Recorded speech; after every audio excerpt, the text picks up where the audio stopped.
तो जनाब हमने पिछले वीडियो में जाना था सेक्शन 185 भारतीय नागरिक सुरक्षा संहिता में, जहां पर एसएचओ को या फिर किसी पुलिस ऑफिसर को सर्च की पावर है पुलिस स्टेशन की जुरिडिक्शन में। लेकिन कई बार ऐसी स्थिति होती है कि डॉक्यूमेंट या जो कोई चीज उसको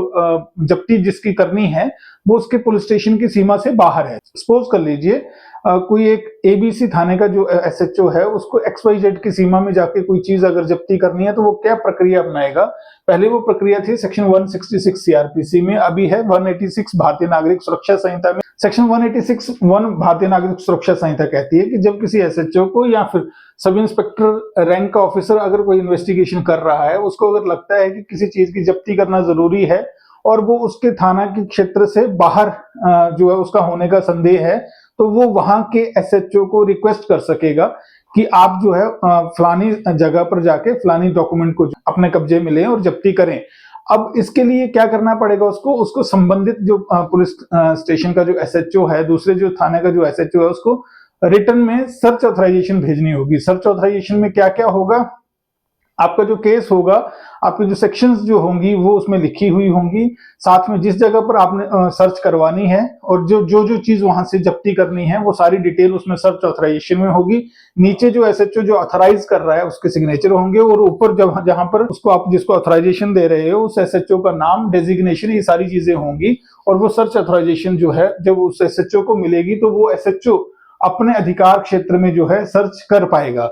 उसके बाद कहा गया है कि सेक्शन 186 पार्ट 2 में कि ऐसा एसएचओ जो है वहां पर अपने एरिया में जो है जब भी सर्च करेगा, अगर उसको रिक्विजिशन किसी और थाने से मिली है, वो अपने थाने में जो है सर्च जब करेगा और किसी चीज की जब्ती करेगा तो वो जब्ती जो है वो इमीडिएटली फॉरवर्ड कर देगा जिस एसएचओ ने रिक्वेस्ट करी थी सर्च करने के लिए। उसके बाद सेक्शन 186 पार्ट 3 में कहा गया है कि अगर उस एसएचओ को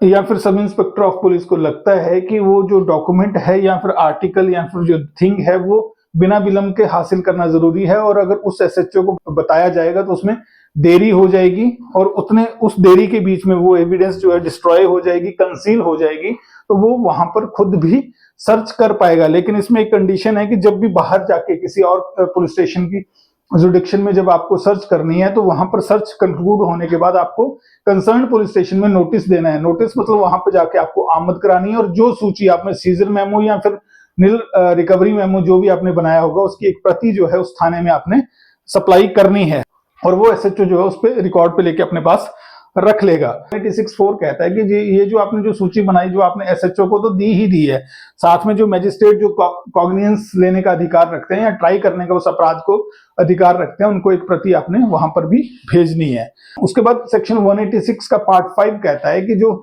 जिसके घर सर्च हुई होगी वो उस मैजिस्ट्रेट से जो है उसको कॉपी उसकी हासिल कर पाएंगे फ्री ऑफ कॉस्ट। तो ये सेक्शन 186 भारतीय नागरिक सुरक्षा संहिता थी। इसमें भी जब भी अगर सर्च होगी तो जो प्रोसीजर होगा वो 103 भारतीय नागरिक सुरक्षा संहिता और 185 का जो ही फॉलो होगा और वीडियोग्राफी भी इसमें जो है मैंडेटरी होगी। तो मिलते हैं हमारे अगले वीडियो में। सब्सक्राइब जरूर करें और बेल आइकन जरूर दबाएं। जय हिंद, जय भारत।